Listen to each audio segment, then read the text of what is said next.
a brief pause. I'm going to be talking today about Chapter 17, the special senses. Special senses are extensions of the nervous system. The specialized organs are elaborate, very sensitive to a specific kind of environmental energy, which they monitor on an ongoing basis. So sight, hearing, smell are pretty well surveying constantly. Taste is a little bit more restricted in that you actually have to put something inside your mouth to activate taste. But these are the senses that actually reach out to the environment around you and monitor that. So let's begin by saying first, I'm going to spend more time on vision and on the combination of hearing and balance than I am on the smell or taste senses. So I'm going to do those very quickly. The lesson is going to be the same. Elaborate sensors at the end of sensory nerves are going to be receiving and monitoring environmental energy. When a certain amount of energy hits those receptors, what's going to happen to the nerve is basically, as we've described before, an action potential is going to generate a nerve impulse that's going to head for the sensory system. So let's look at olfactory and gustatory together because they are so similar in their approach. They are both responding to chemical stimuli, and both will alert and protect us. We're going to see cells that are branched, so dendrites in the olfactory system are actually descending from the olfactory bulb, cranial nerve number 1. And they move through those perforations called the cribriform plate. The cribriform plate is perforated so that those processes can descend into the airway at the top of the nasal cavity. That means the airflow is carrying molecules through the air and is allowing binding to the specific nerve endings that will produce the action potential. Now, because it is the air that we are sampling, we can detect odors from some distance away. But I'd hasten to say that compared to other animals, we can almost not smell anything at all. Basically, there are many animals that are so refined in their sense of smell that they can follow a scent trail to find the animal that left that trail. Now, gustatory senses or taste senses are located inside the mouth, and they do provide us with protection. Because as you can imagine, if something is harmful, if it is a poison, if it is a not just a toxin but a caustic chemical, you want to know that before you swallow it. And what taste gives you a chance to do is sense it while it's still in the mouth, spit it out. Those gustatory senses exist in 5 different forms that we'll name in a moment. Those 5 tastes are kind of an interesting contrast because the top of the tongue is a place that we're constantly putting solid material in there and chewing up, scraping it across the top of the tongue. Lots of abrasion. The abrasion at the top of the digestive tract is at its highest level as we go on. It gets coated with mucus, it gets coated with fluid, it gets diluted, so it's kind of flowing along with some suspension and some protection. But right here on the top of the tongue, you got a lot of abrasion, but the membranes of these chemoreceptors are very delicate to allow for the diffusion of specific molecules to the actual receptors. So we're going to see how is it that we mount our taste buds in this high abrasion area. So we have already seen the anatomy here that is related to the sense of smell or olfaction. Here is cranial nerve number 1. Along the base of the frontal lobe, the tract and the bulb and the dendritic branches that descend into the top of the airway. That means this patch is where we the airflow provides us with cues on our sense of smell. Up here, you'll notice in the nasal cavity, just to repeat, the number of changes of directions. When we breathe in through the nose, the airflow is going basically straight up, and then it gets bent back, and then it gets bent down. We're changing the flow 180 degrees, and we're forcing it through these narrow corners and hallways.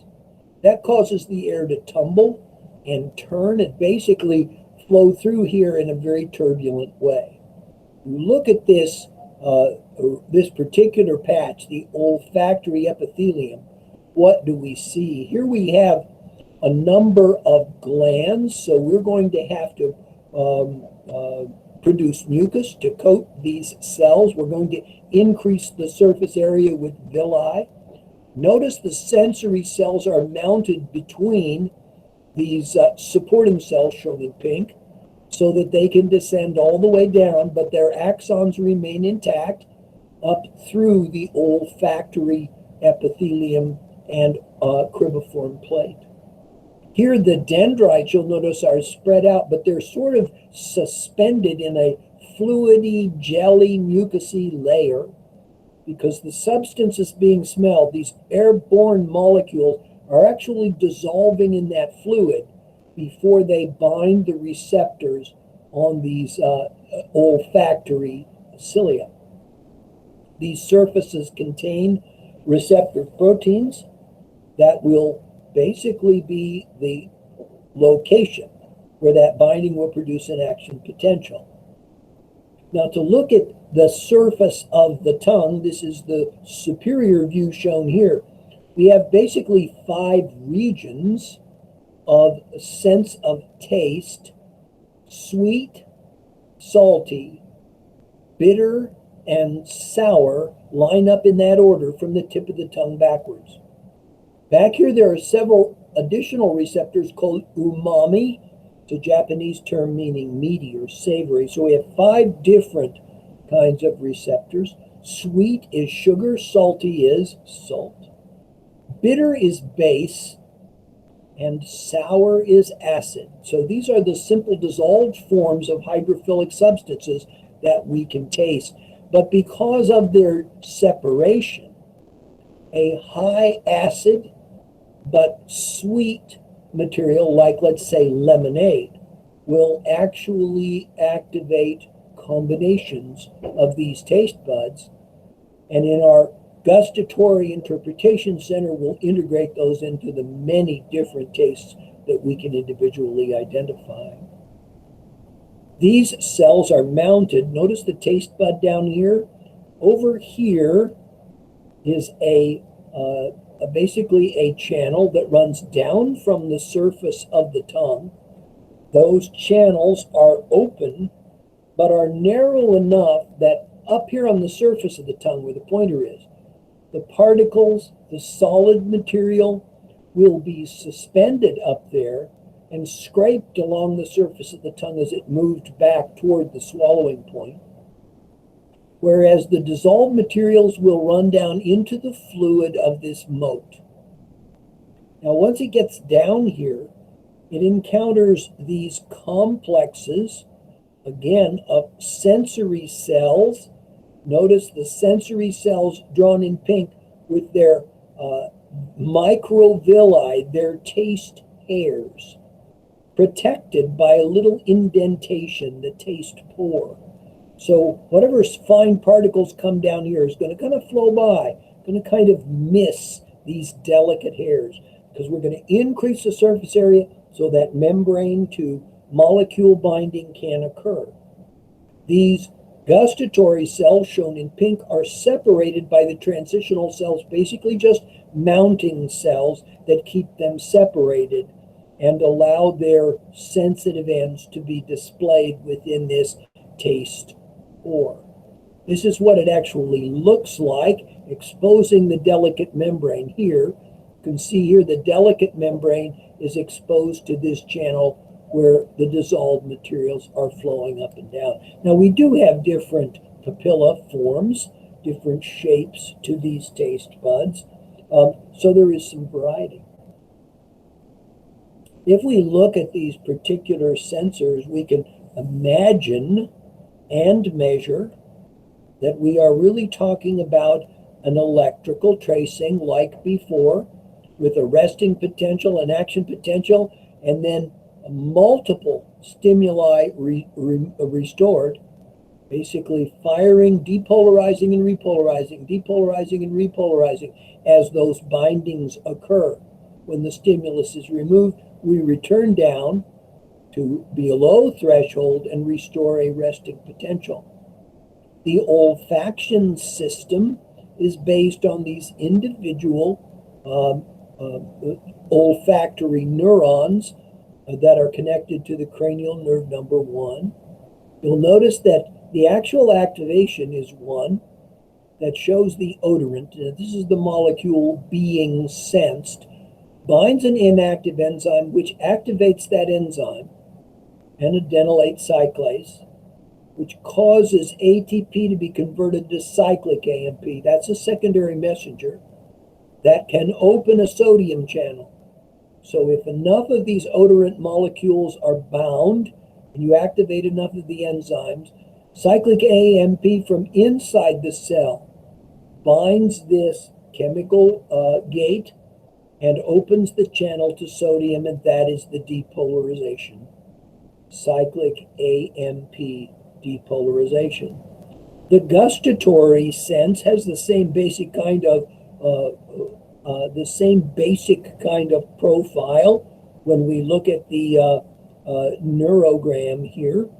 But here, the salt and sour receptors show a direct binding. Sour is acid. So hydrochloric acid, hydrogen ion, anything sour is low pH. And also salt receptors will cause the binding here on the chemo gate and open the channel to sodium entry. That causes the depolarization that will send a nerve impulse and will also be interpreted on a particular part of the gustatory complex as, in this case, sour or salty. Sweet, bitter, and umami is a G protein system. The G protein has a membrane receptor. Activating the G protein causes an inactive secondary messenger to be activated and then to disperse through the cell, opening gates and causing that depolarization. So chemoreceptors are fairly straightforward. The specific molecule is determined the receptor activated. And we do have 5 senses of taste on our tongue. Now, initially, very, very useful when food quality might be bad, when food is limited and you want to eat every bit of food you can, but the quality may be bad, it may be poison, it may be contaminated. And taste gives you a chance to spit it out before you swallow it. Now, especially here in our country, our daily concerns do not generally include toxins or spoiled food. If we basically discard food on the evidence of sight, of smell, of the appearance of a spoiled portion of the food, we often just throw it away. We are much more interested in taste today as an element of enjoyment or pleasure. Learning to develop refined detection of combinations of ingredients, of spices, of metabolites that gives a pleasurable response. So the last 2 special senses that we're going to consider are vision and hearing apparatus. Let's do vision first. The eye is a very specialized organ, and its energy is an electromagnetic energy. Remember, electromagnetic energy has a wavelength, It can travel through a vacuum, and it can produce work. It can produce force on the membrane of a cell. The specific radiation that we respond to is very limited in its wavelength. 400 to 700 nanometers are the visible wavelengths of light, and they are bouncing off in the presence of visible light, sunlight, or reflected light from moons, or original light from stars. It bounces off of surfaces. It does that differentially, displaying a basic reaction between electromagnetic radiation and the light that is falling on a substance, and the molecular quality of that surface. So some wavelengths will bounce off and reach our eye, others will be absorbed. And in fact, as we'll discuss in a minute, that's the basis of our difference in color perception. Once the wavelengths of light reach our eye, what did I do?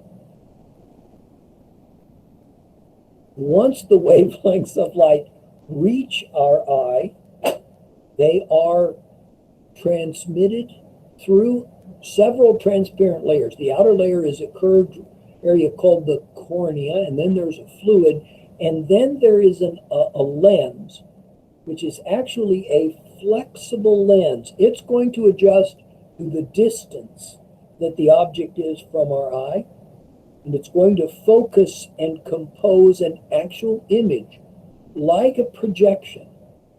In the same way we're looking at a screen at the image of a slide, it's going to basically project the image of that slide on our retina. The retina is the layer of the eye that includes the photoactive cells.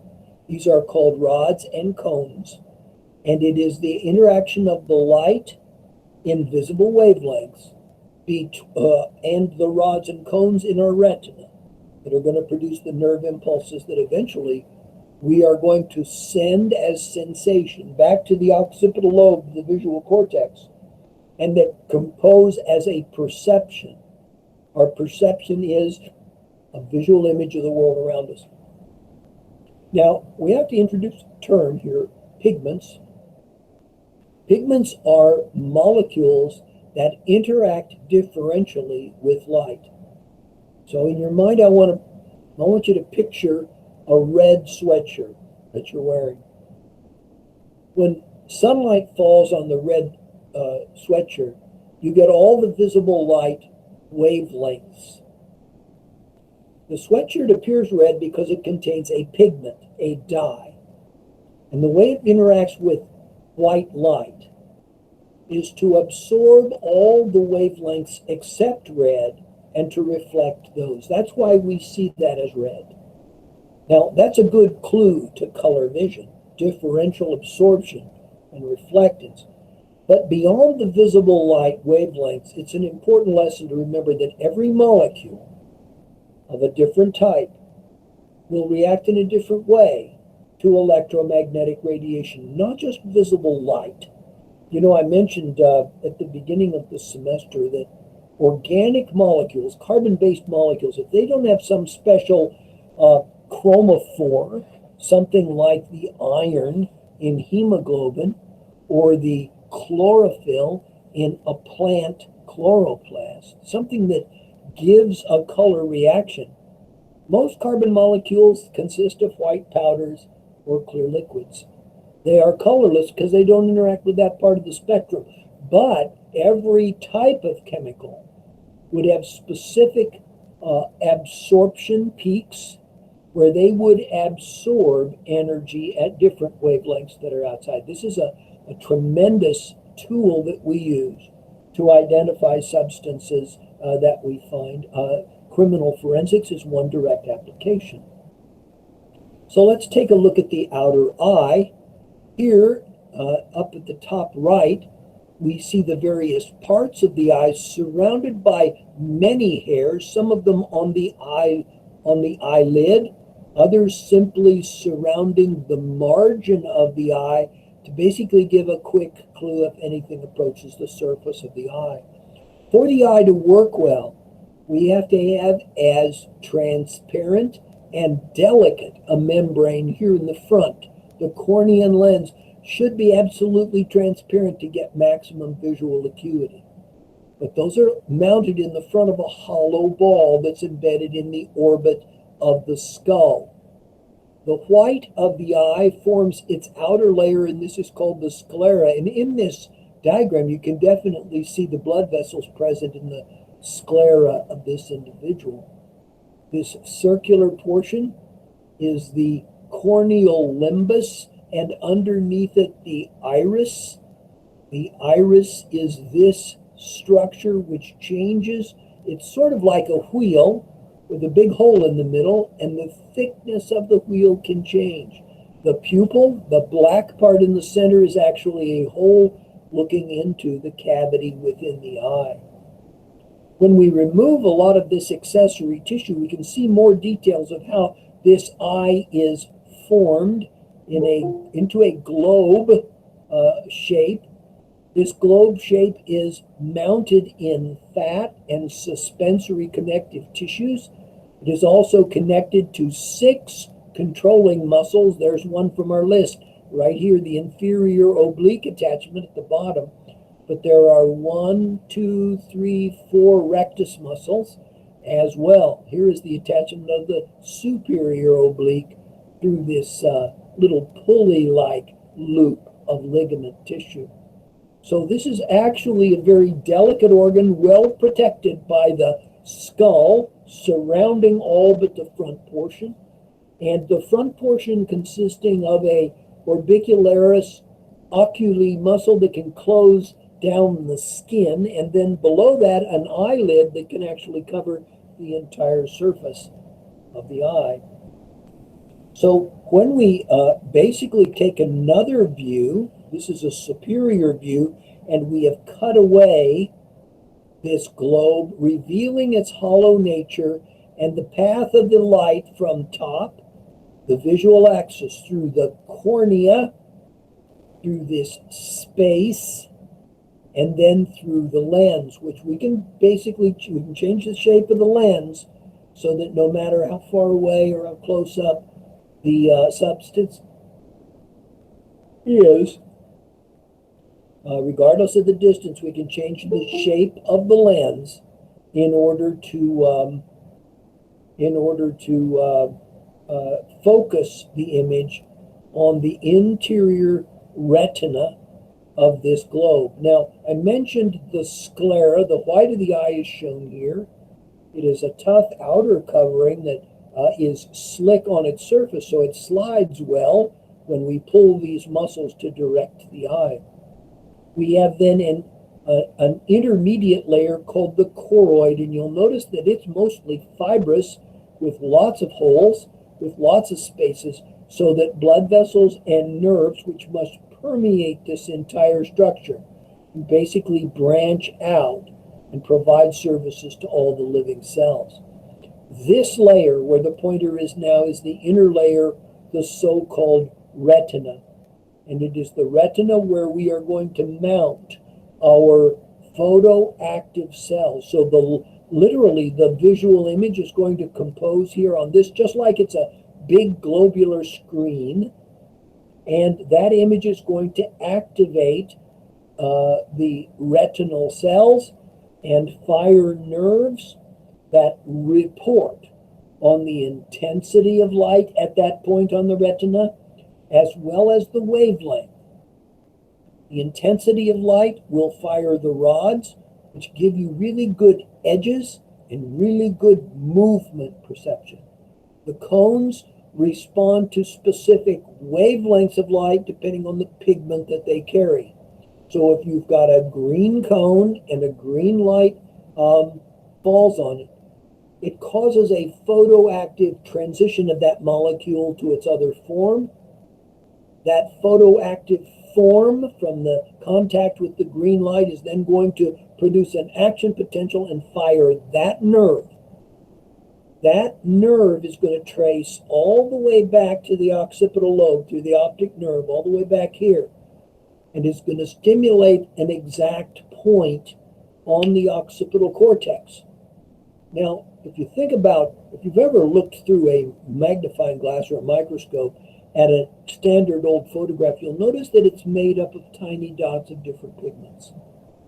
And our eye blurs those together, blends those together to form the actual image.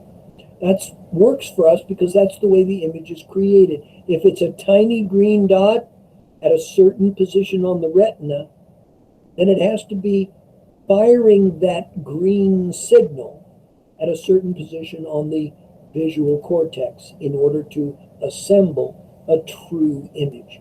Scramble those dots up, and you lose the edges and the kind of the continuity of the substances that make up the image. Interesting, the pupil, as you can see on the left here, can dilate out very widely to admit lots of light, or it can constrict down to a very, very narrow aperture in order to restrict the passage of light through the cornea and lens. Now, this in the natural world makes a lot of sense. At noon today with no clouds in the sky, I'm not sure all of us had that, but if the sun is shining brightly, we restrict the amount of light that enters by restricting the size of this hole. But right now, as the sun is getting low and light is getting dim, even in a clear day, it gets toward dusk and sunset and then darkness, and the pupil is said to dilate and admit more and more light, so that even in subdued light conditions, we can still see to a limited extent. Of course, we can't see anything if there's no light. The movement of the iris to produce this change in pupil size is due to two rows of muscles. How many times have we seen this before? Muscles that are laid down in different angles. So one of them, described above, is called the pupillary constrictor, and it's a sphincter muscle, just like the drawstring on a pair of sweatpants. Constrict this muscle, and it pulls the edge in, makes the pupil smaller, and constricts it. These outer layers, the pupillary dilators, are arranged in a radial fashion. You'll notice that from the lines, they're sort of like the spokes on a wheel, going from the outer rim all the way toward the edge of the pupil, and being basically attached to the edge of the pupil, but basically all of them pointing to the exact center. So if they constrict wherever, for example, if we look at these dilators located at about 7 o'clock, where the pointer is, if I constrict this band of dilators, it's going to pull the pupil in this direction. Repeat that all the way around the circle, and the pupil opens up. When the pupil is open, it gives you a much better view of the retinal surface. So this is why eye doctors dilate your eyes, relaxing that sphincter and allowing the dilators to pull that iris all the way back so that they can look through the transparent cornea and lens, actually see the details of the condition of your retina. They can see where if cells are abnormal in appearance or look in some way opaque. They can see, in some cases, the interruption of blood flow. So let's get into this inner surface. Now, look here at this top view. Here is the light entry side, and here's the retinal surface around the inside. We're going to take this block right where the pointer is and blow it up. So this back line of cells, this top line of cells, is the pigmented part of the retina, and mounted directly in them are the rods and the cones. Rods shown in a kind of a brown color, and cones shown in a purple. These are connected to transmitting cells, interneurons. Notice these are bipolar cells, the red layer, and they are basically attached to a couple of kinds of cells. These amacrine cells are sensing all of these cells at one time by this bridging axon and telodendrian network.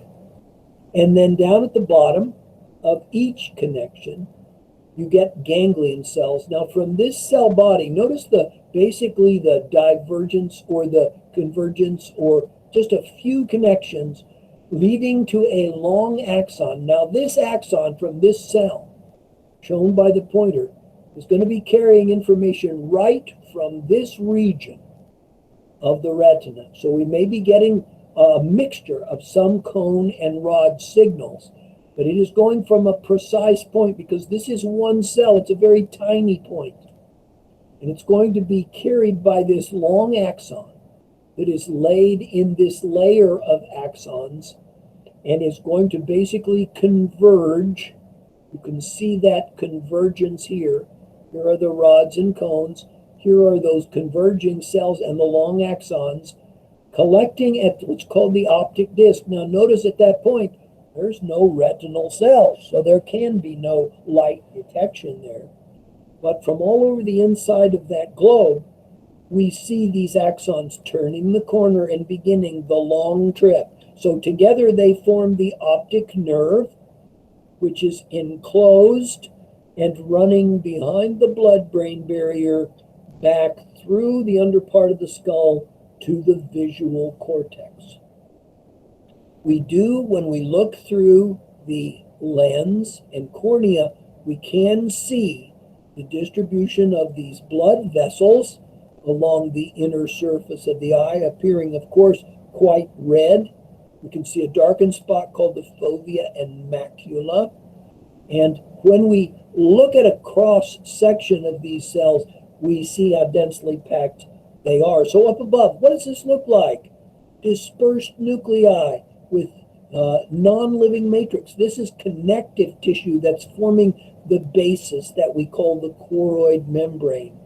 Here's a pigmented part of the retina, meaning that if light gets through here and doesn't actually hit a retinal cell, it's going to hit the pigmented part and be absorbed.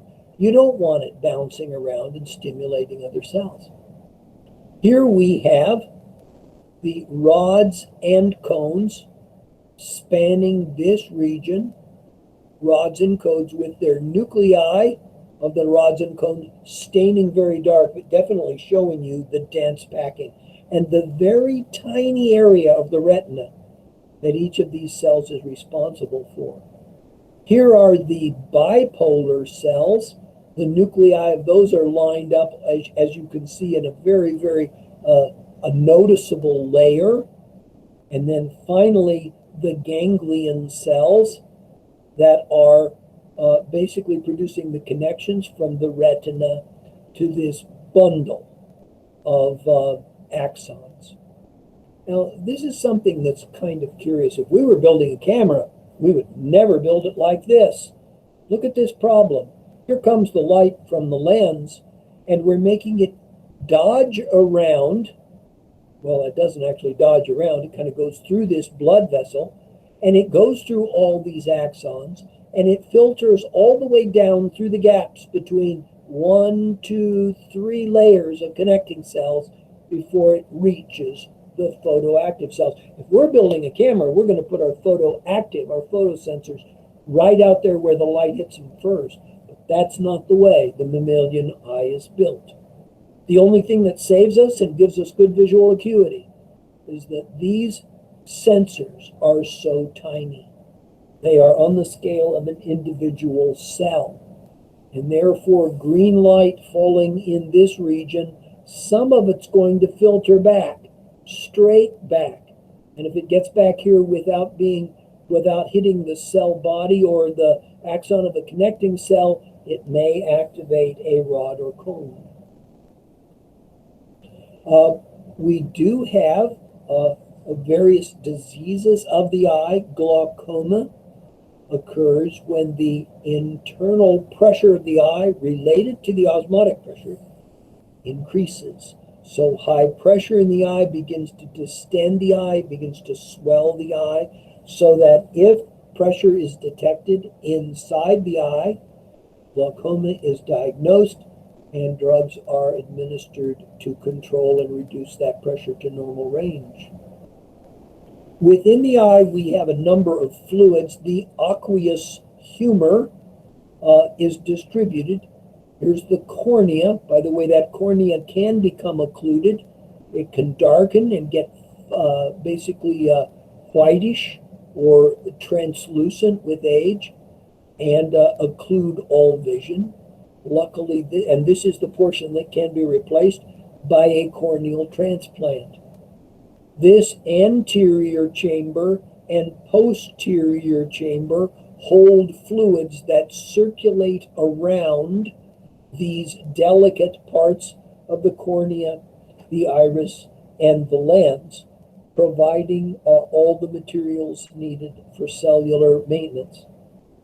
Here is an interesting feature shown only in a kind of a left and right manner, where there's an extension of the choroid membrane. The retina is here within, but the choroid is that fibrous piece, and it extends up beyond and is connected by suspensory ligaments to a region of muscle called the ciliary process. These ciliary muscles can contract to pull this edge of the lens laterally, opposite effect occurring on the other side. So when you do that, what happens to a short, fat lens when you pull it?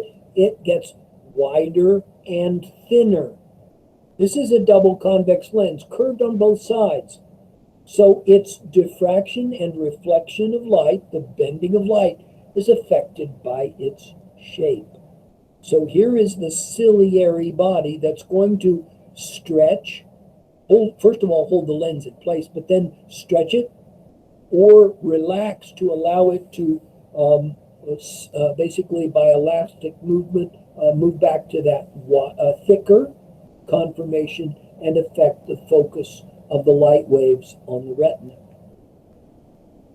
Now, actually, the living body has to solve every problem of the non-living world. And so if you have a double convex lens, there are properties relating to the light's impaction and the bending of the light by that lens. If it's far away, you'll notice that the light rays are almost parallel, and therefore this lens is receiving it over its entire outside surface. It will then bend those to a focal point that's very close to the back of the lens. If we have a close source, you'll notice that these light rays are spreading out from it in all directions and still cover the entire lens. But because of their angle, the same refraction will produce a focal point much further away. So this idea of focal distance is something we must use with our glass lenses.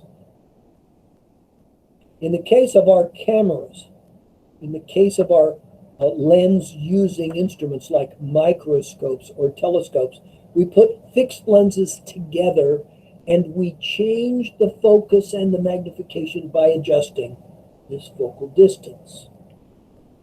However, in the living eye, we have a globe.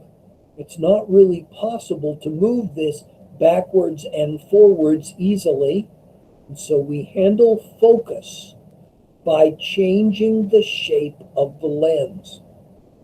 The ciliary muscles, shown here at top and bottom view, when this ciliary muscle contracts,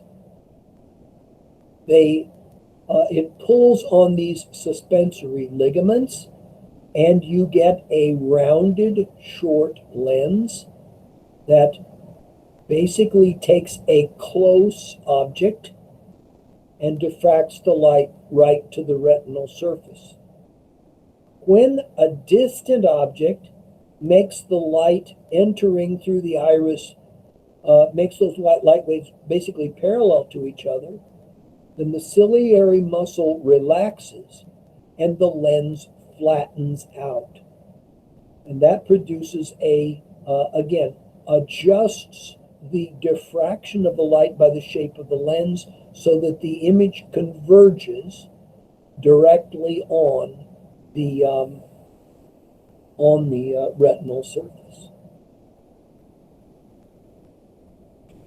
An implication of the double convex lens is that it takes an image, it flips it upside down, and it reverses it left to right. Every double convex lens does this. So you may have a real world in front of you, and you are going to project a real image on the back of the retina that will be upside down and backwards. I think you did an experiment in general biology with the letter E. It said hold the slide so you can read the letter E properly. Put it on your microscope platform and focus with the scanning lens. And what you noticed is that the E was flipped top to bottom and right to left. Now that produced an effect, well illustrated, I think, here in the bottom right diagram. Notice how the fence has the points on the top of the staves, the blue is towards you, and the red is far away. And the image on the retina, after going through the double convex lens, the blue is now far away and the red is close, and the points of the staves are pointing down. Now that illustrates what actually happens.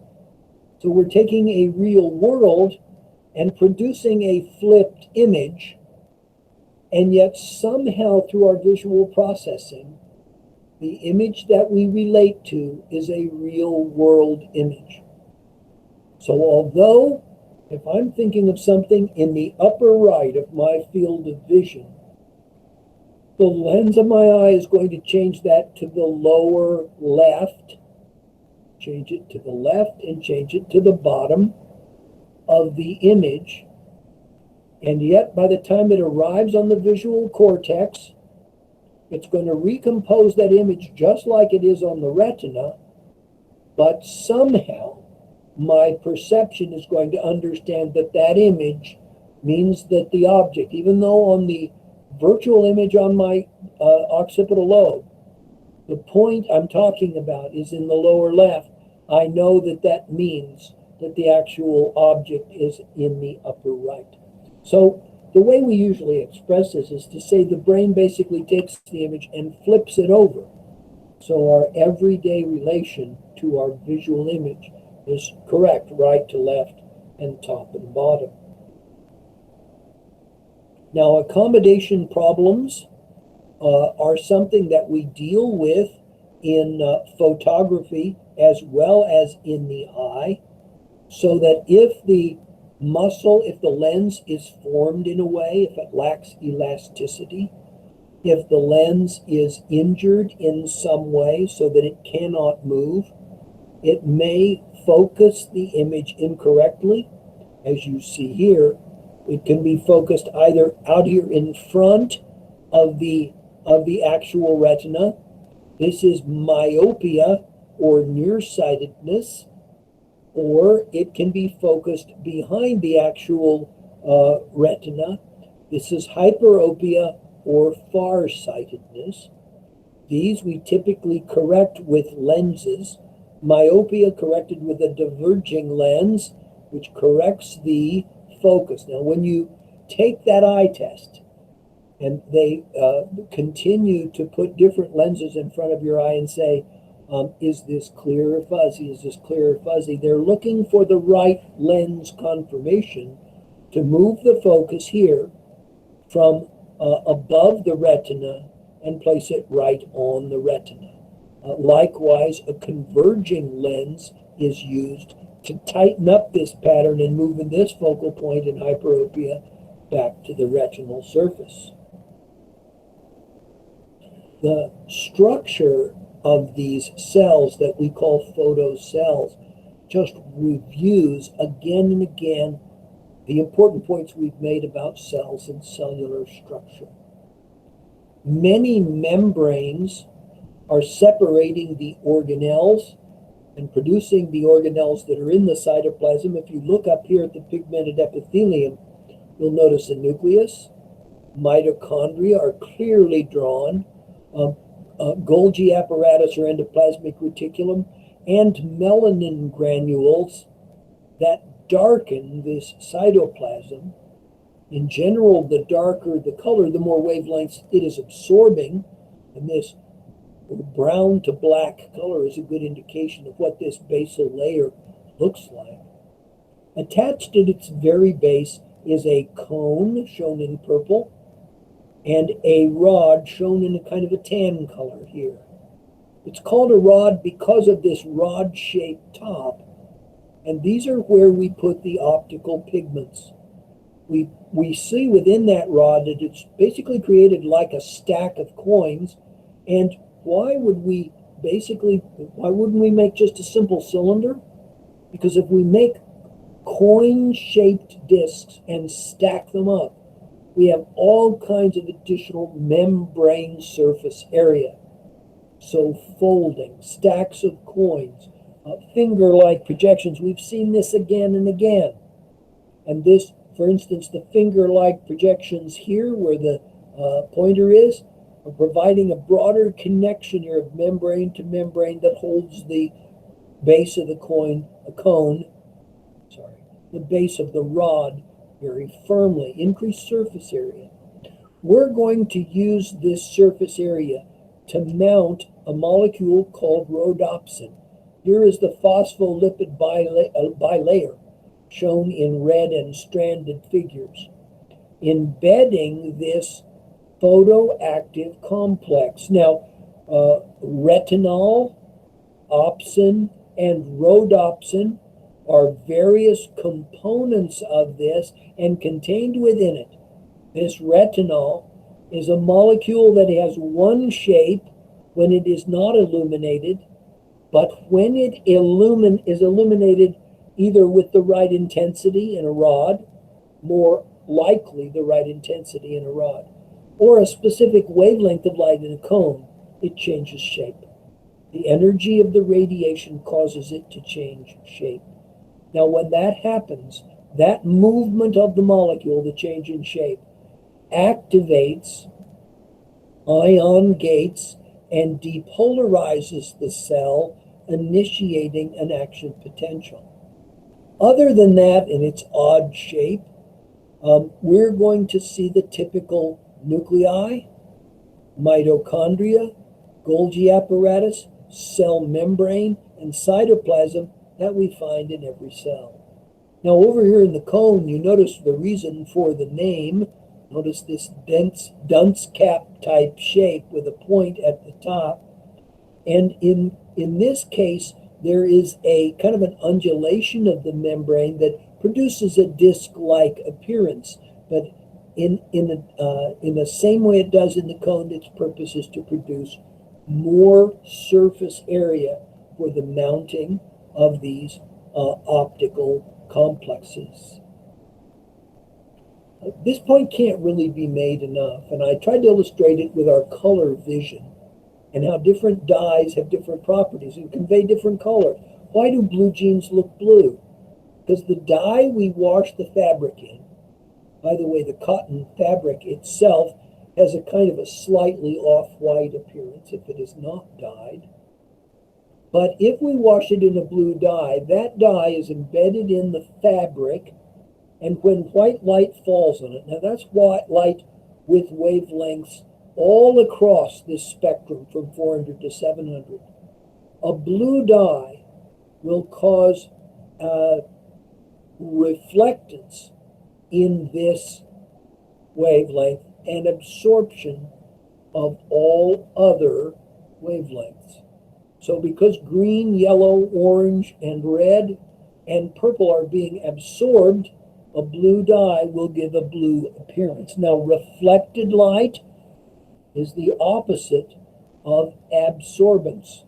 What we're seeing here is the absorption of light with 0 to 100% of the energy being represented. And so when we look at the blue cones absorb in this wavelength. Notice how the spectrum's maximum is right in the center of the blue, and it trails off to both sides.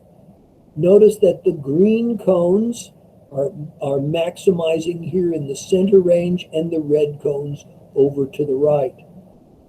The optical pigment in rods, you'll notice, starts here at purple. It basically increases in a very broad absorption spectrum, descending through the green, yellow, and orange, and not really detecting red light very well at all. There's a kind of a thing you can do if you ever sit outside at sundown, and you're sitting there and you're looking out, and you can see all the colors. And as the twilight and sunset pass, and it gets darker and darker, about the first color to disappear is red. And the reason is that red light, highest wavelength, is not detected by the rods. A lot of our night vision comes from our rods. Now this is a page from a standard color acuity test. If you can distinguish what is here a blue-gray from a reddish-orange, then you clearly see a number 12 represented.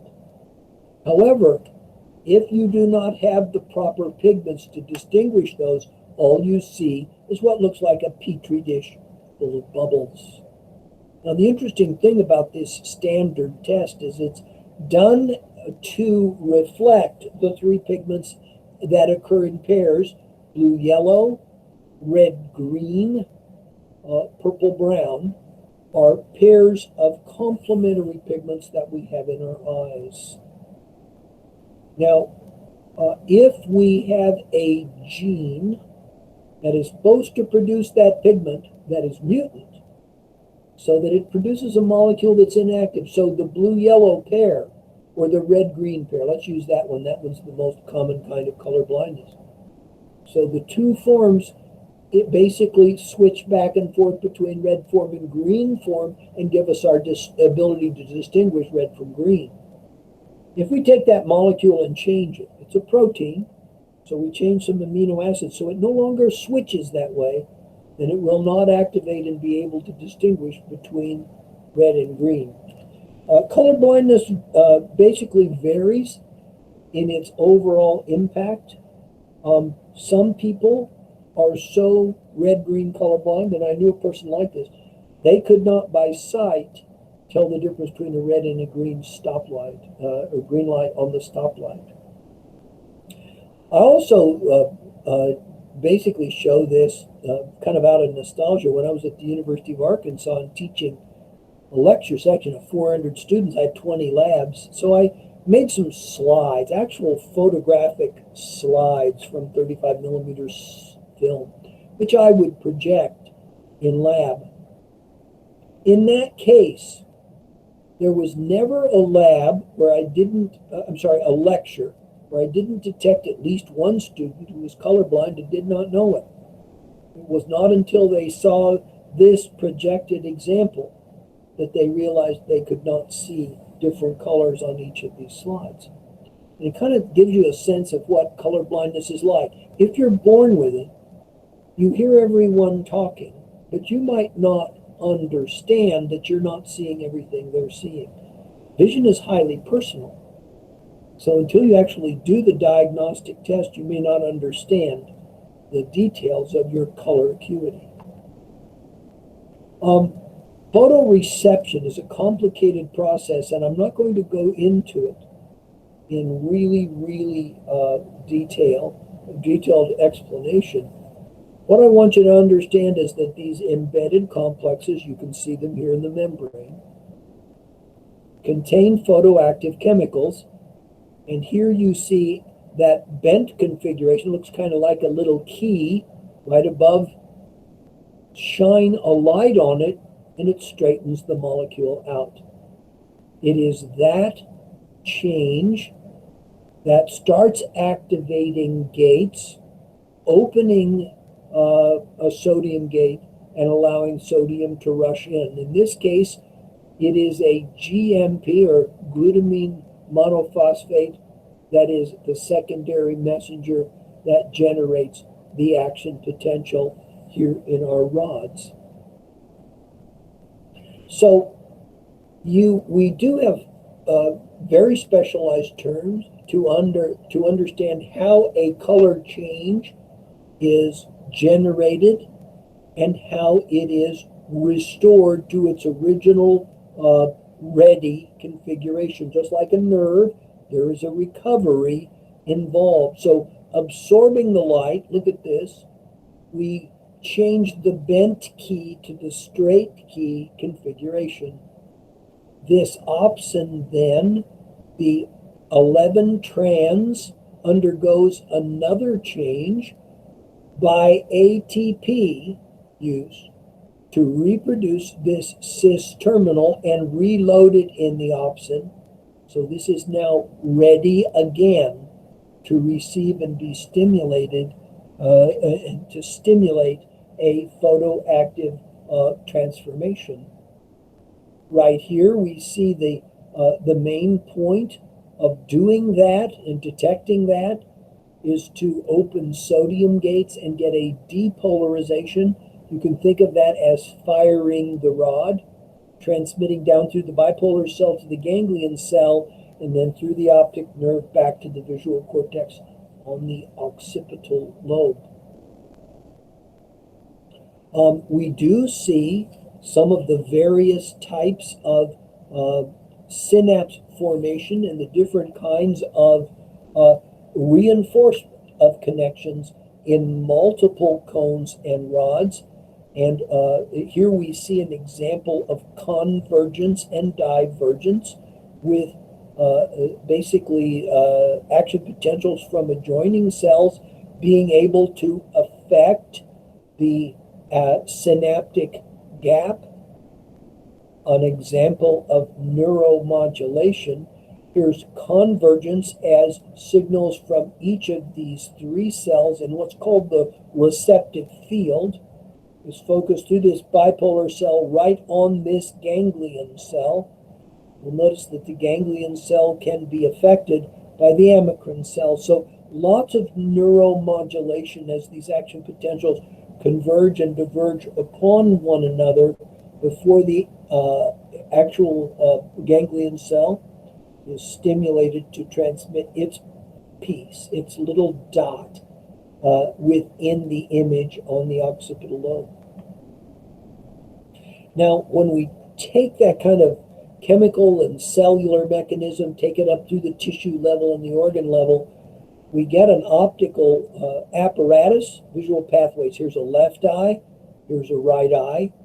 Looking at this visual field, now the purpose of this drawing is to show you that this right eye, because of its position and because of its ability to bend, can only actually see from where the pointer is now to where it is now. The right side of the field, it's binocular, meaning both eyes are seeing the center portion.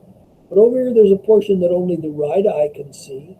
Over here's a portion that only the left eye can see. And that is a clue to the position and the distance of the object that we are viewing. The color also shows the way that the ganglion cells converge on this crossover, the optic chiasm.